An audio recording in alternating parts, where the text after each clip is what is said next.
नमस्कार, life India news में आपका हार्दिक स्वागत। मैं हूं आर डी वर्मा। आप देख रहे हैं life India news. Life India news के माध्यम से हम आपको दिखाते हैं शहर में हो रहे हर घटनाक्रम को।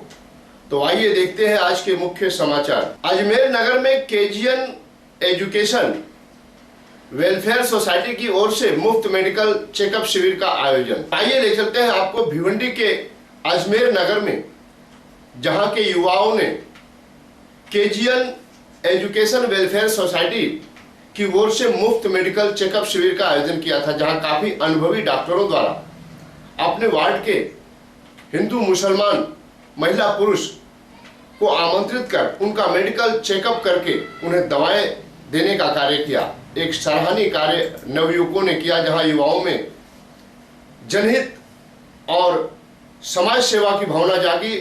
केजीएन एजुकेशन वेलफेयर सोसाइटी के नवयुवकों ने अपने वार्ड में अजमेर नगर में मुफ्त मेडिकल चेकअप शिविर का आयोजन किया था। तो आइए देखते हैं कुछ वहां पर महिला पुरुष ने अपना चेकअप करवा के दवाएं प्राप्त की, वहीं पर कुछ महिला पुरुषों का नेत्र चिकित्सा कर उन्हें चश्मा भी वितरित किया गया। जानकारी देते हुए केजीएन एजुकेशन वेलफेयर सोसाइटी के कुछ नवयुवक ने बताया कि यह हमारी समाज सेवा की भावना है, यहाँ कोई जाति भेद नहीं है और यहाँ जो भी आए महिला पुरुष गरीब अमीर सबको चेकअप करके दवाएं देने का काम हमारी सोसाइटी कर रही है। तो आइए देखते हैं इसी संदर्भ में जानकारी देते हुए सोसाइटी युवा कमेटी के बच्चों ने क्या कहा।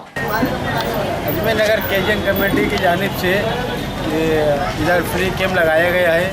इसमें हार्ट, शुगर, बीपी हर बीमारी का यहाँ मुफ्त कैंप लगाया गया है और सभी नागरिकों से गुजारिश है कि इस कैंप का भरपूर लाभ उठाए और जो बीमारी है यहाँ पे आगे अपना इलाज कराए। इधर फ्री कैंप इधर लगाया गया है और ये हमारा फर्स्ट टाइम है और आगे भी हम कोशिश करेंगे हर तरह के जो भी कैंप वगैरह लगाने की भरपूर कोशिश करेंगे और सभी नागरिकों से गुजारिश है कि जब भी कैंप लगे उसका भरपूर इसका फ़ायदा उठाए। इस कैंप में हार्ट हो गया, शुगर और कैंसर हो गया, टीबी हो गया, चश्मा हो गया, हर तरह की बीमारी का यहाँ पे मुफ्त इलाज किया चेकअप। इस कैंप में बूढ़े बुजुर्ग और महिलाएं आदमी जो भी हर तरह का आ रहे हैं यहाँ भरपूर फ़ायदा उठा रहे हैं, अपना फ्री चेकअप करा रहे हैं। इसमें हिंदू मुस्लिम सब मतलब हर तरह के लोग आ रहे हैं, अपना चेकअप करा रहे हैं, भरपूर फ़ायदा उठा रहे हैं। वेले गांव में प्रधानमंत्री जनधन बीमा योजना जन जन तक पहुंचाया और वहीं पर सिद्धेश कपिल पाटिल का मनाया गया जन्मदिन, लोगों ने दी शुभेच्छा। तो आइए ले चलते हैं आपको भिवंडी के ग्रामीण वेले गांव में, जहां के माजी सरपंच संतोष भोईर के अथक प्रयास से और मार्गदर्शन नेतृत्व में प्रधानमंत्री जीवन जनधन बीमा योजना को जन जन तक पहुंचाने का कार्य माजी सरपंच संतोष भोईर ने किया। वहीं पर खासदार कपिल पाटिल के सुपुत्र सिद्धेश कपिल पाटिल का जन्मदिन भी केक काटकर मनाया गया। काफी लोगों ने सिद्धेश कपिल पाटिल को जन्मदिन की शुभकामनाएं और विकास के लिए प्रार्थना की और वहीं पर पुष्पगुच्छ देकर सिद्धेश कपिल पाटिल का स्वागत सम्मान भी किया। तो आइए देखते हैं, जहां ग्राम पंचायत वेले में माजी सरपंच संतोष भोईर के अथक प्रयास से प्रधानमंत्री जनधन बीमा योजना जन जन तक पहुंचाया गया। 1 वर्ष के लिए 12 रुपए प्रीमियम का बीमा कराया गया और वहीं पर सिद्धेश कपिल पाटिल का जन्मदिन भी केक काटकर मनाया गया। दुसरी योजना आहे की त्याच्यामध्ये फक्त 330 रुपये भरायचे, ती 2 लाखाची योजना आहे। अशा पद्धतीने 4 लाखाचा हा विमा आपल्या नावावर आपण उतरवून घ्यायचा। उदाहरणार्थ आपण एखाद्या एलआयसी एजंटकडे पॉलिसी जेव्हा भरतो प्रायव्हेट, तेव्हा आपण काही वेळा ती भरतो आणि ती बंद करून टाकतो, म्हणजे ती पॉलिसी आपली गेली फुकट। ही पॉलिसी तुमची फुकट जाणार नाही। आपला लहान मुलगा दिवसाला 500 रुपये खातो, तर तुम्हाला एकच विनंती आहे की तुम्ही फक्त वर्षाला तुम्ही 342 रुपये आपल्या खात्यावर जाऊन तुम्ही भरायचे। आज तुम्ही तुमचा इथे विमा तुम्ही उतरून घ्यायचा आणि वर्षभरामध्ये तुम्ही तुमच्या खात्यावर 342 रुपये भरायचे आणि हे भरायला तुम्ही विसरू नका।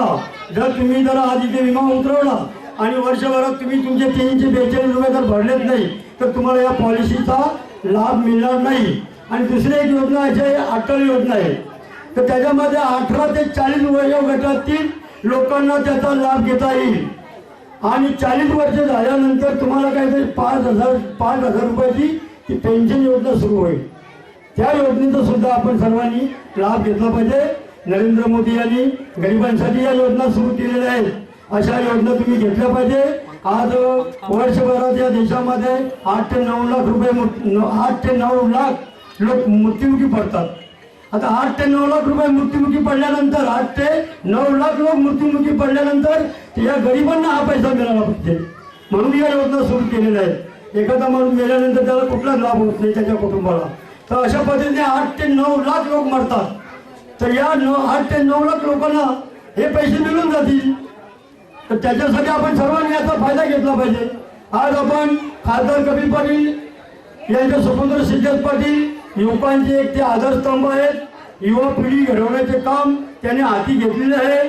समन्वय युवा प्रतिष्ठान त्यांनी कशासाठी स्थापन केलेले आहे की युवा पिढी ही कुठेतरी व्यसनाधीन होऊ नये, व्यसनापासून त्यांनी दूर राहावे आणि त्यांनी चांगल्या प्रकारे समाजामध्ये चांगल्या प्रकारचे युवकांनी काम करावे म्हणून युवकांना घडवण्याचे काम खासदार कपिल पाटील यांचे सुपुत्र सिद्धेश पाटील यांनी हाती घेतलेले आहे. त्यांनी मुळातच समन्वय युवा प्रतिष्ठान या नावाची स्थापना केलेली आहे. म्हणून युवा पिढीने त्यांच्या पाठीशी खंबीरपणे उभे राहून ही युवा पिढी घडवण्याचे काम त्यांच्या हातून हो ही त्यांना आजच्या वाढदिवसानिमित्त मी शुभेच्छा देतो. अस्वस्थ बजरंग नाइक का जन्मदिन मनाया गया. अस्पताल में शुभेच्छक और शुभचिंतकों ने शुभेच्छा व्यक्त करते हुए जल्दी से जल्दी स्वस्थ होने की मांगी दुआएं.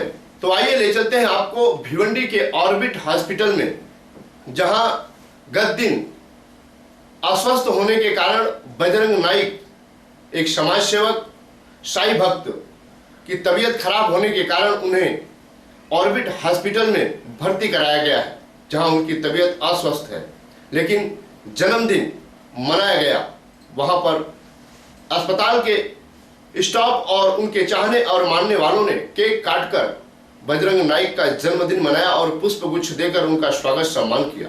वहीं पर उनके मित्र और उनके परिवार और उनके चाहने और मानने वालों ने शुभेच्छा देते हुए भगवान से प्रार्थना की कि हमारे समाज सेवक हमारे मित्र बजरंग नाइक जल्दी ही अच्छा हो जाए, ऐसा भगवान की कृपा हो. आमच्या भाऊ बजरंग नाईक यांना वाढदिवसाच्या हार्दिक शुभेच्छा.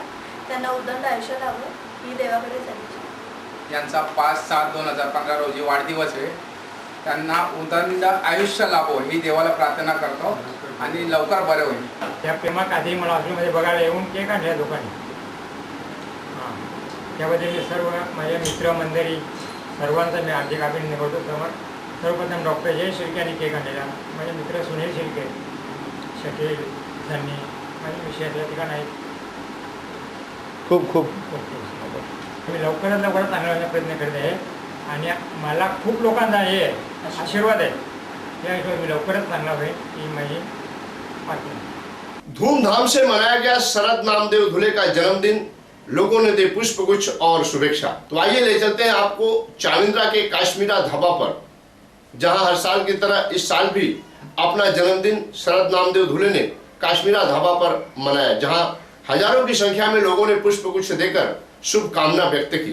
वहीं पर सूत्र संचालक के रूप में रविंद्र त्रे सर ने सूत्र संचालन किया. वहीं पर काफी लोगों ने पुष्पगुच्छ देकर अपना प्यार देते हुए लंबी आयु की कामना करते हुए शुभेच्छा व्यक्त की. आइए देखते हैं शरद नामदेव धुले का जन्मदिन धूमधाम से मनाया गया, जहां काफी लोगों ने अपनी उपस्थिति दिखाई.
अनगांव अनाथ आश्रम में शिवसेना नेता अरुण पाटिल ने मनाया अपना जन्मदिन।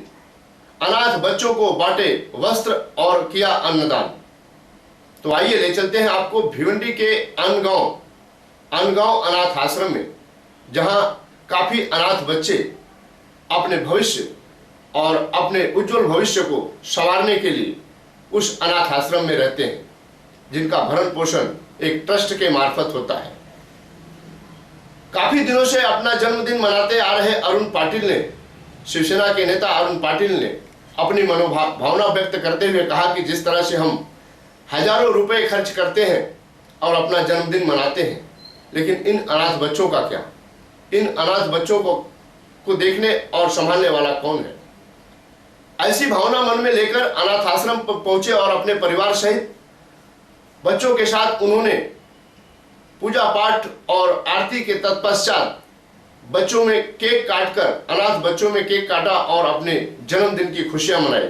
उन अनाथ बच्चों के लिए कपड़ा यानी वस्त्र दान किया, अन्नदान किया और शुभेच्छा व्यक्त की कि ऐसे बच्चे जिनके माँ बाप नहीं हैं, जिनके माँ बाप गरीब हैं, जो माता पिता विहीन हैं, इन बच्चों का भविष्य भगवान अच्छा करे और ये बच्चे आगे चलकर समाज की सेवा करें और समाज में नाम करें। तो आइए देखते हैं कुल मिलाजुलाकर शिवसेना नेता अरुण पाटिल ने अनाथ आश्रम में जाकर किस तरह से बच्चों के साथ अपनी खुशियां बांटी, अपना जन्मदिन मनाया, बच्चों के लिए अन्नदान और वस्त्र दान किया। हा जो वाढदिवस आहे हा माझा 40वा वाढदिवस आहे आणि या निमित्ताने कुठेतरी आपल्या या अनाथ आश्रमामध्ये करण्याचा उद्देश असा की बरीचशी मंडळी आज खूप मोठा खर्च करून भव्य दिव्य असा आपला वाढदिवस साजरा करतात। जी मंडळी भव्य दिव्य खर्च करून वाढदिवस साजरा करतात ते देखील अनाथ आश्रम, वृद्ध आश्रम अशा ठिकाणी जाऊन देखील कार्यक्रम करतात। परंतु मला कोणत्याही पद्धतीने भव्य दिव्य वाढदिवस साजरा करायचा नव्हता। तो या इथे ज्या अनाथ मुलं आहेत यांच्याबरोबर मला तो वाढदिवस साजरा करायचा होता आणि म्हणून या भगिनी निवेदिता उत्कृष्ट मंडळ ठाणे यांच्या अंतर्गत बालक आश्रम हा जो अनाथ आश्रम आहे यांचं मी खरोखर या संस्थेचा धन्यवाद देतो की त्यांच्यामुळे आज मला या माझ्या भगिनींच्या जोडीला, या लहान लहान मुलींच्या अनाथ मुलींच्या जोडीला माझा 40वा वाढदिवस साजरा करण्याची संधी मिळाली। मी धन्यता मानतो की आजचा हा दिवस या गोरगरीब मुलांमध्ये मला घालवण्याची संधी मिळाली। इथे फक्त माझ्या घरातील परिवारातीलच फक्त मंडळी आहेत आणि थोडक्यात अतिशय हा वाढदिवस आपण साजरा केलेला आहे, याचा आनंद माझ्या मनामध्ये आहे। मी या मुलींसाठी कपड्यांची व्यवस्था आणि आजचं अन्नदान, आजच्या दिवसाचं जेवण त्यांच्या सोबतीला घेणार आहे, एवढंच माझं आजच्या दिवसाचं या वाढदिवसानिमित्ताने मनोगत होतं। बाप गांव में भारतीय जनता पार्टी के कार्यकर्ता पदाधिकारी दयानंद मोतीराम चोरगे ने प्रधानमंत्री बीमा योजना को जन जन तक पहुंचाया। जेव्हा तुम्हाला पेन्शन सुरू होईल आणि महिन्याला किती पैसे मिळणार? 5,000 रुपये। हे 5,000 रुपये काही लहान रक्कम नाही। हे 10 महिन्यातच आपले पैसे वसूल आणि पुन्हा मी सांगितलं तो नियम मगाचा तसाच त्याला लागतो। हे सर्वसामान्य गरीब माणसाच्या कुटुंबाला आधार देण्याचं काम नरेंद्र मोदींनी केलं। हे आपल्याला जे काँग्रेसवाले विचारतात हा अच्छे दिन, हे अच्छे दिन नाहीत का? हेच चांगले दिवस आहेत, हेच अच्छे दिवस आहेत। अशा अनेक योजना आहेत, शेतकऱ्यांच्या आहेत, कष्टकऱ्यांच्या आहेत, या इथं बऱ्याच सांगितल्या असतील, त्याचा पुनरुच्चार मी करणार नाही। परंतु एकच गोष्ट तुम्हाला सगळ्या कार्यकर्त्यांना सांगेन, तुम्हाला तुमचा संपर्क जर समाजामध्ये वाढवायचा असेल, आता तर कुठली निवडणूक नाही, आपल्यावर कोणी आरोप करू शकत नाही की मतं वाईट म्हणून तुम्ही आले। अशा प्रकारचे कॅम्प लावण्यासाठी बँकवाले तर सहकार्य करतातच, परंतु बँकवाल्यांशी संपर्क करून त्यांच्याकडनं फॉर्म घ्या। जी पूर्तता करण्यासाठी कागदपत्र लागतात ती कागदपत्रांची माहिती घ्या आणि प्रत्येकाच्या घरोघर जाऊन जर हे फॉर्म भरले ते लोक आपल्याला कधी विसरू शकतात। भिवंडी वड़ाल देवी माता मंगल भवन में गत दिन दी ठाणे जिला मध्यवर्ती सहकारी बैंक संचालक पद का नियुक्ति माननीय प्रशांत पुरुषोत्तम पाटिल को सौंपा गया। इस बात को लेकर के चाहने और मानने वालों ने वड़ाल देवी माता मंगल भवन में माननीय प्रशांत पुरुषोत्तम पाटिल का जाहिर सत्कार समारोह का आयोजन किया, जहां काफी प्रतिष्ठित मान्यवरों ने अपनी उपस्थिति दिखाई। दी ठाणे जिला मध्यवर्ती सहकारी बैंक के संचालक पद पर माननीय प्रशांत पुरुषोत्तम पाटिल विराजमान हुए और इस विराजमान को लेकर के, इस पद ग्रहण को लेकर के जाहिर सत्कार समारोह किया गया, जिसमें काफी मान्यवरों ने अपनी उपस्थिति दिखाई और पुष्पगुच्छ देकर स्वागत सम्मान किया अपने नए संचालक, दिठाने जिला मध्यवर्ती सहकारी बैंक के संचालक माननीय प्रशांत पुरुषोत्तम पाटिल का। काम करत असताना मजूर संघाच्या मजूर सोसायटीच्या बँकेशी निगडीत बऱ्याच अशा अडीअडचणी आहेत. तसेच आत्ता ही चळवळ ज्या अडचणीतून जात आहे ती म्हणजे कामासंबंधी एवढी सुद्धा खाती निगडीत आहेत या मजूर संघाशी. कोणत्याही खात्यातून आता कामं येत नाही. बांधकाम खात्यातून 3 लाखापर्यंतची मर्यादा असलेली कामं येत आहेत. मी खासदार साहेबांना अशी विनंती करतो की प्रत्येक वेळेस माझा मजूर बांधव तुमच्या शब्दावर विश्वास ठेवून तुम्ही दिलेल्या उमेदवारांना मतदान करू. तुम्ही जातीने या मजुरांच्या समस्यांकडे लक्ष घालून जर ही समस्या सोडवून दिली तर आताही तसंच घडणार आहे. तुमच्या शब्दामुळे हा मजूर कधी केलेला नाही, कधी जाणार नाही. मी तुम्हाला अशी विनंती करतो की या आता ही मजूर चळवळ जवळजवळ अशा अडचणीमुळे संपाच्या मार्गावर आहे. तरी मजूर चळवळ वाचवायची असेल, मजूर सतत तुमच्या पाठीशी राहतील, त्यांचे आशीर्वाद सतत तुमच्या पाठीशी राहतील. परंतु तुम्ही चळवळ वाचवण्याचा प्रयत्न करा अशी आशा करतो. आज के लिए बस इतना ही. कल फिर मिलेंगे इसी वक्त इसी चैनल पर. तब तक के लिए इजाजत दीजिए. धन्यवाद. नमस्कार.